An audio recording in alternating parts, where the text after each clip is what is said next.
Hola, ¿qué tal? Bienvenidas y bienvenidos a una nueva edición de nuestros temas del día en la pantalla de Telesur. Les saluda a Luis de Jesús de inmediato. Vamos a revisar nuestra pregunta del día para hoy. Ahí la tienen, el Congreso de Colombia. De eso vamos a hablar más adelante, pero nuestra pregunta: el presidente Donald Trump amenazó ayer con sacar a las calles al ejército para contener las protestas por la muerte de George Floyd, que ya cumplen 8 días consecutivos. ¿Por qué Trump le manda el ejército al pueblo que reclama justicia e igualdad? Esa es nuestra pregunta de hoy. Participe de ella, la conseguirá en Twitter, @LuisTelesur, nuestro usuario. Ahora sí, el Congreso de Colombia debatió este martes sobre la llegada de militares estadounidenses al país. Senadores han catalogado la decisión como un ataque a la soberanía colombiana y exigen al gobierno de Iván Duque revisar su política exterior.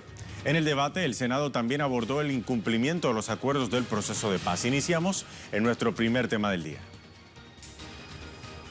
Los legisladores de la Comisión Segunda del Senado citaron al canciller de la República y al alto comisionado de la paz a un debate de control político. Exigieron al mandatario colombiano explicaciones sobre el próximo arribo de otro contingente militar estadounidense. El gobierno alega que cumplirán labores de asesoramiento en la lucha contra el narcotráfico. Sin embargo, los legisladores consideran que la acción viola la Constitución y la soberanía nacional. Diversos sectores sociales alertan que Estados Unidos tiene como objetivo intensificar las agresiones de Washington y sus aliados contra Venezuela. La política exterior del gobierno actual ha estado dirigida a promover peligrosas iniciativas que nos acercan a un conflicto armado internacional, que buscan socavar el proceso de paz en Colombia y que han propiciado sin lugar a dudas la inclusión de uno de los países, si no el país que más ha contribuido a que lleguemos a una solución incruenta del conflicto armado en Colombia. Debo decir, nunca antes nuestro país ha estado tan arrodillado, tan sometido a la política estadounidense como lo estamos hoy. Desde Bogotá, nuestro corresponsal Hernán Tovar ha estado siguiendo este debate de la segunda del Senado, debo decir, en Colombia. Y vamos ahora a preguntarle cómo culminó entonces este debate, qué hay de nuevo. Hablábamos esta mañana sobre lo que discutían estos senadores. ¿Qué nos puedes actualizar, Hernán? Saludos.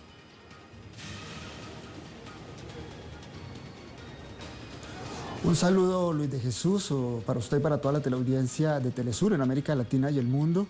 Pues contarles que no estuvo la canciller Claudia Ohlone, que estuvo el vicecanciller, y así pues el nivel de importancia que este gobierno le da a estos debates. Estuvo el comisionado de paz, pero digamos se enfrentó al gobierno en relación a esa política exterior que está llevando a cabo, no teniendo en cuenta a Cuba como la importancia que tiene como país garante, y en relación a los acuerdos de paz, la importancia que también tuvo el prestar su territorio. Y como le decía el senador Iván Cepeda, estamos muy alineados a esa política exterior guerrerista que está impulsando el gobierno de los Estados Unidos.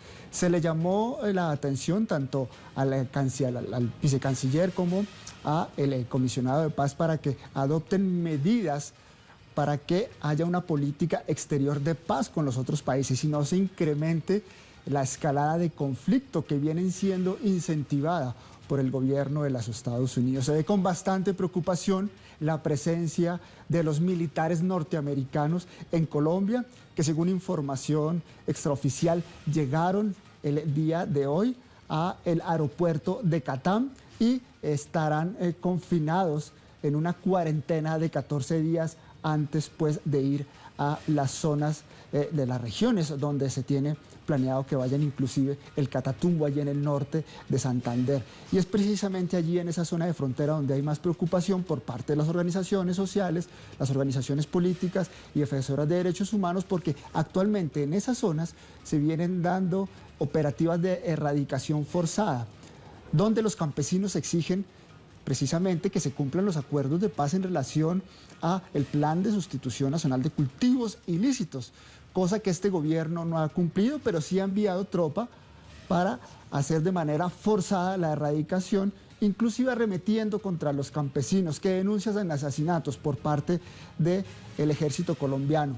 y que dicen que ahora se incrementaría esas violaciones a los derechos humanos con la presencia de militares estadounidenses. Así que hay bastante preocupación por parte de las organizaciones sociales y políticas en relación a la política exterior que lleva el gobierno colombiano y la presencia de militares norteamericanos. Se dice que el día miércoles, en un debate en la comisión plena de Senado, estará el ministro de Defensa dando explicaciones del por qué la presencia de los militares estadounidenses y por qué no pasó antes de ese tránsito y presencia por el aval del Congreso para esta situación. Luis de Jesús.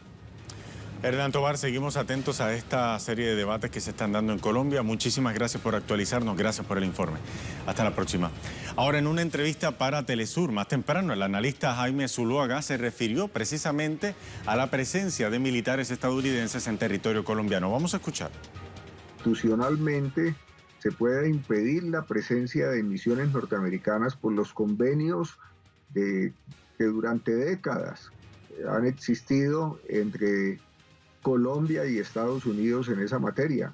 Hay que recordar que desde siempre, desde mediados del siglo, por decir la fecha más cercana, desde mediados del siglo XX, hay programas de asistencia militar norteamericana que han implicado la presencia de asesores estadounidenses en este país. Por eso no estoy muy seguro de que sea posible vetar la presencia de esos militares.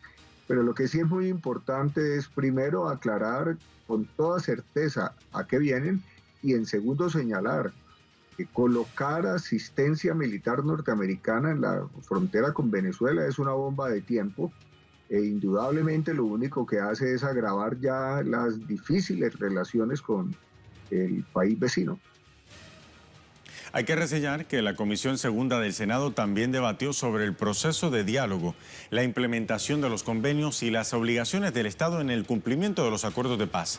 Varios legisladores criticaron también las agresiones del presidente Duque contra Cuba y señalaron que la actitud del mandatario responde a los intereses de Washington. Por su parte, el congresista Feliciano Valencia denunció el sistemático asesinato de dirigentes indígenas en Colombia. Y nuestras preocupaciones porque en menos de una semana nos han asesinado 5 miembros de pueblos indígenas, entre ellos 2 sabios indígenas. Y con el asesinato de Villamizar sumarían a 5 en menos de una semana, asunto que nos tiene muy preocupados a nosotros y por eso llamamos al gobierno nacional para que atienda esta situación y, como lo hemos reiterado, detener esta matanza de la cual estamos siendo víctimas. La congresista Aida Abella criticó además el apoyo del gobierno al bloqueo económico, financiero y comercial impuesto a Cuba por Estados Unidos. Antes los únicos 2 países que votaban el bloqueo para Cuba eran Estados Unidos e Israel. Y ahora encontraron 2 aliados maravillosos. El señor Bolsonaro, que está destruyendo al Brasil, y el señor Duque, que nos gobierna aquí. Y a mí sí me parece que es muy lamentable, incluso una actitud que deploran en Colombia más de 50 de los representantes internacionales, pero además de gente que contribuyó a la paz. Realmente en un organismo internacional se impuso en los Estados Unidos y entonces el gobierno de Colombia lo acompaña de una manera absolutamente lacaya contra la América Latina. Y yo sí creo que aquí hay que decir otra cosa. El tercer punto que cumplía precisamente la Cancillería es que los acuerdos de paz, todo eso que efectivamente se firmó en la época del doctor Santos, hay que destruirlos. Y entonces intentan por todos los medios hacerlo. Esto es una situación realmente deplorable. Son innumerables las reacciones que se han dado en redes sociales a la llegada de estas tropas estadounidenses a Colombia. Vamos a revisar algunas de ellas en la red social de Twitter. Dice la cuenta de Felipe Señal lo siguiente: la llegada de esos militares estadounidenses a Colombia no me genera nada de confianza. De hecho, me genera incertidumbre en que vienen a hacer a qué gobierno van a obedecer. ¿Acaso el ejército de este país no está cumpliendo sus funciones con ese rubro de más de $10.000? Dice Felipe. La cuenta de Felipe Álzate Pérez dice: de las tropas gringas pienso que los crímenes sexuales perpetuados por militares estadounidenses durante el Plan Colombia son la herencia que algunos quieren legitimar nuevamente en nuestro país. Y finalmente la cuenta de Roberto Laurencio expresa: Duque Títere ha fortalecido a Colombia como trampolín militar de Estados Unidos para sus agresiones a las naciones de la patria grande. Bajo cualquier pretexto, cada vez abre más las puertas de su país a los militares estadounidenses. Quiere convertirla en un Israel sudamericano.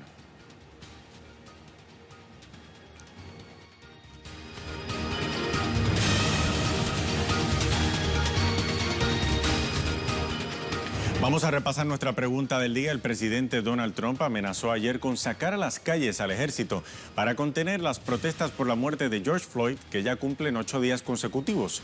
¿Por qué Trump le manda al ejército al pueblo que reclama justicia e igualdad?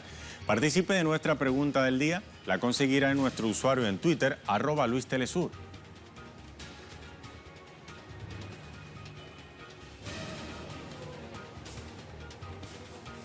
Bien, a esta hora nuestra imagen del día nos lleva nuevamente hasta las manifestaciones en el estado de Nueva York. Debo decir, hacemos una pausa, ya regresamos.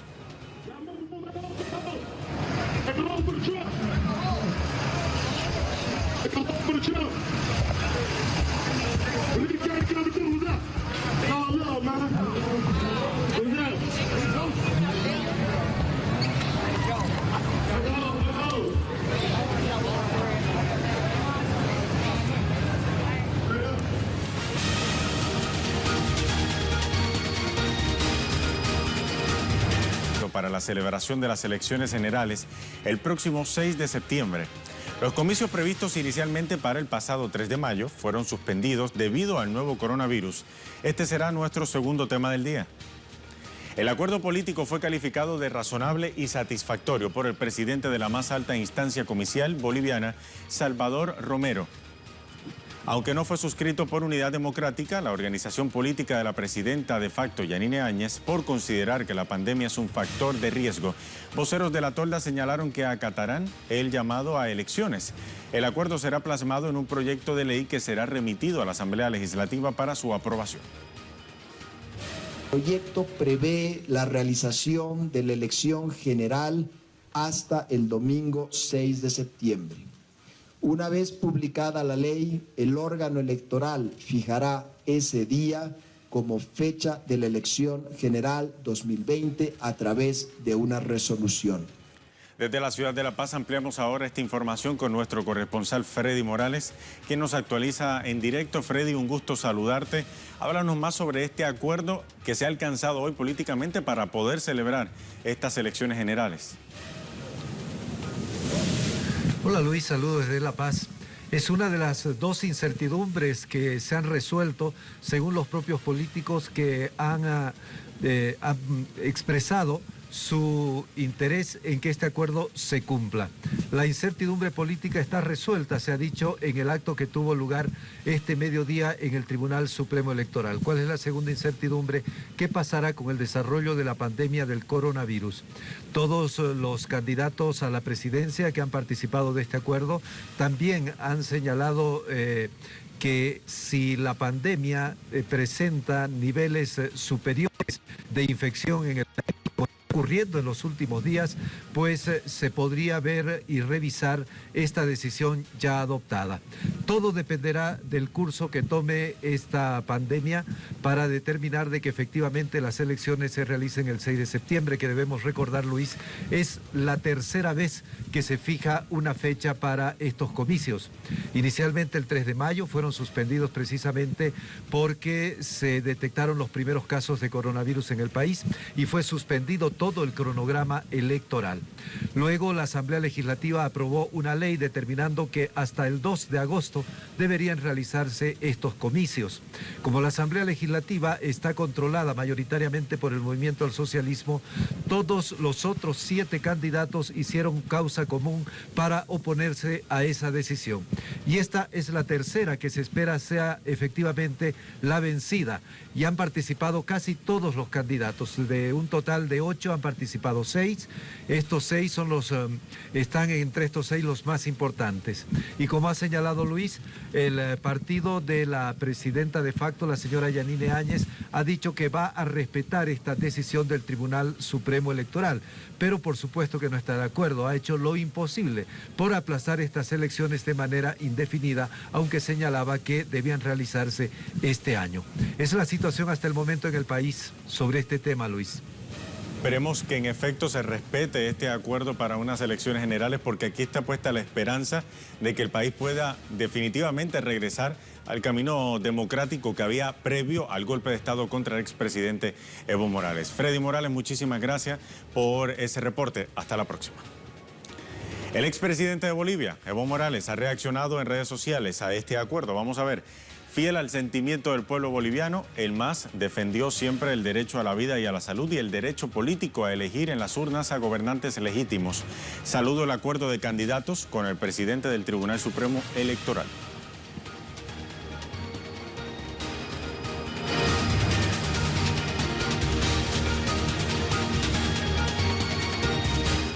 Bien, hablamos ahora de otros temas que también son noticia. Para ello revisamos las cuentas en Twitter de nuestros corresponsales. Dice Leonel Retamal desde Caracas: la población venezolana sigue adecuándose a cambios de mercado interno de gasolina, el nuevo precio, el método de pago y el nuevo sistema mixto, subsidiadas o precio internacional. Durante todo junio surtirán por terminación de placas. Escuchemos.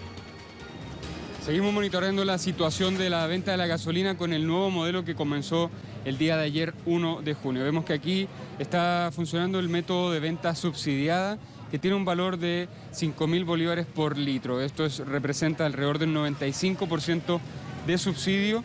Y en el caso de la motocicleta, las personas van a tener acceso a 60 litros mensuales, y en el caso de los automóviles son 120 litros. Sobre ese valor se cobrará un precio internacional. Esta es una segunda medida que se aplica con estas modificaciones, puesto que del total de gasolineras se dispondrán 200 que son para venta a precio de referencia internacional de $0,5 por litro de gasolina. Y una tercera innovación es el subsidio al 100% para transporte de carga y transporte de pasajeros, recorridos que hacen transporte público, mototaxis, también buses de recorrido en la ciudad. Así que la situación en las calles es de algunas colas que todavía se mantienen. Podemos ver hacia allá que todavía hay algunas filas, puesto que las personas se están acomodando. Recordemos que esto comenzó recién el día de ayer y que hay una especie de marcha blanca que está funcionando, en que las personas se adecúan al nuevo sistema de pago, y también los funcionarios, todo el mundo reconoce y se adapta a este mecanismo nuevo que está funcionando recordemos, desde ayer, 1 de julio. Las autoridades han dicho que luego de 120 días de escasez producida por el bloqueo que viene denunciando hace tiempo el gobierno, producto de las sanciones y el bloqueo de Estados Unidos, se pone fin a esta escasez que se había producido. Desde el día de ayer se están surtiendo las gasolineras y se espera lograr la estabilidad del servicio en lo que queda del mes y por el resto del año, hasta lograr una producción estable en las refinerías nacionales. Información ahora desde Argentina. Juan Carlos Bartolota. Con más de 70 días de cuarentena, el gobierno argentino se apresta a extender una vez más desde el próximo lunes el aislamiento social, aunque se esperan cambios en la provincia de Buenos Aires y la capital del país. Los casos de contagios llegaron a más de 17.000. Escuchemos. Este es el número que dio hoy a conocer el Ministerio de Salud: 17.415 contagiados, 5.709 recuperados y 560 fallecidos.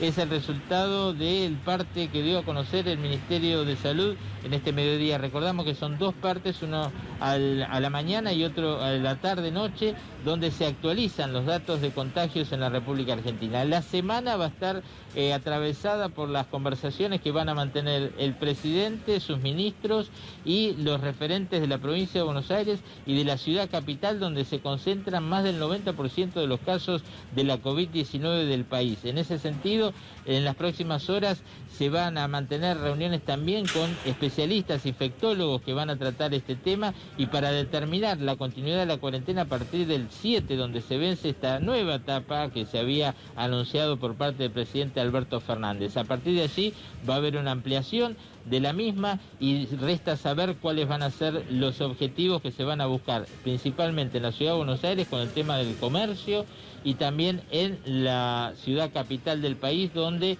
allí la presión justamente de ese sector sobre el jefe de gobierno es más fuerte porque dicen necesitan volver a trabajar.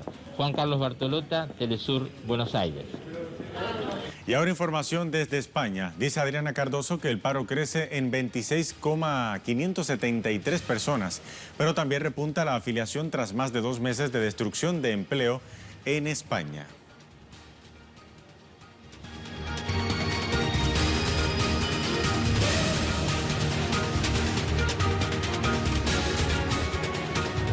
Nuestro tema en desarrollo se genera hoy en Nueva York. La Organización de Naciones Unidas ha realizado un seminario virtual sobre el impacto de las medidas coercitivas durante la pandemia de la COVID-19. El foro estuvo organizado por diversas misiones diplomáticas, entre las que destacan China, Cuba, Irán, Siria y Venezuela.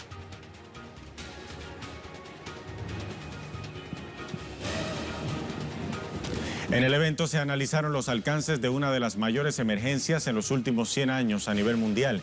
Se expusieron las desigualdades a nivel global, en especial con los países en desarrollo que no solo han tenido que luchar contra la pandemia, sino también contra las medidas coercitivas unilaterales que limitan el acceso de suministros y equipos médicos.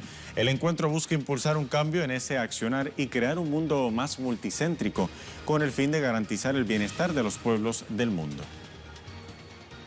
Insiste en su solidaridad con el multilateralismo y el esfuerzo conjunto de la comunidad internacional ante esta pandemia y para poder combatir sus consecuencias y mantener un desarrollo sostenible. Los esfuerzos deben centrarse en buscar el desarrollo de los países para que puedan luchar contra el COVID-19, sus consecuencias. Está claro que las medidas coercitivas unilaterales que se han aplicado son una carga adicional contra los países, que socava su capacidad de hacer frente a la pandemia y la eficiencia de su respuesta. Y otro tema que también está en desarrollo es Estados Unidos, porque por 8º día consecutivo continúan las manifestaciones en ese país en contra del asesinato de George Floyd, en contra también de la violencia y el racismo policial. Vamos ahora hasta Washington con nuestro corresponsal Jorge Gestoso para que nos cuente más sobre cómo está el panorama social en Estados Unidos a 8 días de la muerte de George Floyd y 8º día consecutivo también de estas protestas masivas. Jorge, saludos. Justamente, Luis, están las manifestaciones ya en marcha temprano, es decir, 8º día sin parar de reclamos de que, en definitiva, la discriminación, lo que tiene que ver con el racismo sistémico de los cuerpos policiales de Estados Unidos, deben ser reducidos y deben tomarse medidas. Ahora lo que las 250 manifestaciones están pidiendo, exigiendo, es que se arresten a los 3 policías que participaron del arresto y luego del asesinato de George Floyd antes del funeral de George Floyd, que está previsto para el día martes. Entienden de que han sido absolutamente cómplices de ese asesinato y no hay motivo, no hay razón por la cual no deban estar entonces arrestados. Simplemente han sido despedidos y están, entre comillas, bajo investigación.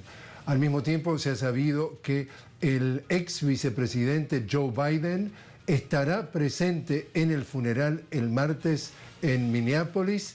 El ex vicepresidente Joe Biden por primera vez salió de su cuarentena y dio una conferencia de prensa hoy en donde fustigó duramente al presidente Trump por esas declaraciones del día de ayer en donde amenaza con sacar el ejército a las calles si los gobernadores de cada uno de los estados no logran contener estas manifestaciones.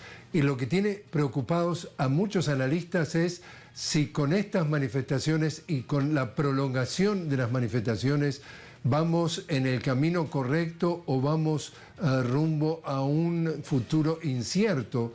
Eso debido a que el comentario lo realizó en el día también de ayer nada menos que el ministro de Defensa, acá le llaman secretarios a los ministros, el ministro de Defensa utilizó un lenguaje que preocupó a muchos. Habló de que las calles son un campo de batalla en donde están estadounidenses civiles haciendo manifestaciones pacíficas. Entonces, ¿qué posibles interpretaciones se pueden tener a esas palabras? ¿Cuál podría ser, de alguna forma, la agenda, se oculta o no oculta, del gobierno? Pero desde el punto de vista legal, los gobiernos de los 50 estados son independientes del poder federal, del gobierno federal aquí con sede en Washington que preside el presidente Trump. Entonces, el gobierno federal no puede, repito, no puede imponer en la instalación de tropas del ejército en las calles sin que lo autorice previamente el gobernador de cada uno de los estados. Y el gobernador de cada uno de los estados solamente lo puede pedir cuando sus recursos, en este caso, además de la policía, podría ser la Guardia Nacional de cada uno de esos estados, es desbordada. Recién en ese caso podría pedir el apoyo, el auxilio del ejército. Pero, en definitiva, el presidente Trump no tiene la autorización, no puede hacerlo legalmente, pero sí preocupa este lenguaje incendiario que sigue practicando su gobierno de echarle más gasolina a las llamas y de alguna forma crear incertidumbre, crear división, crear justamente lo que estaba denunciado por el vicepresidente Trump y candidato presidencial o supuesto candidato presidencial demócrata, en cuanto que en vez de ser parte de la solución, el vicepresidente está diciendo que Donald Trump está siendo parte del problema, Luis. Jorge Estoso, así están las cosas en Estados Unidos, octavo día de manifestaciones consecutivas en Estados Unidos. Vamos a ver qué ocurre en lo que queda de esta jornada de martes. Muchísimas gracias, Jorge, por actualizarnos. Hasta la próxima. Ahora bien, con esto llegamos al final de esta edición de Temas del Día. Sigan en sintonía de Telesur. Hasta la próxima.